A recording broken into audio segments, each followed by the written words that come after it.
Good evening mga kababayan, this is Chan sa Magsakang-Gala. Meron akong babasahin sa inyo na isang testimonya ng kababayan natin. Napakaganda ng testimonya niya. Sabi niya, "Good day po Sir Chance. Share ko lang po ulit ang journey ng tatay ko sa acid guard. Ayan po yung 4 pictures niya. 2 months po siyang naka-confine. Grabe no? 2 buwan naka-confine, nakahiga lang at manhid po ang mga paa. Di makaupo. Then less than 1 week po ng pag-inom ng acid guard, nakakaupo na po siya. Nakakatayo na po siya, giniginaw lang po kasi naiiwan ng jacket niya.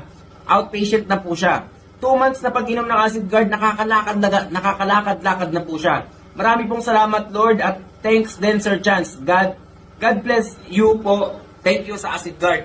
So 2 buwan naka-confine mga kababayan. Isipin niyo yung 2 buwan.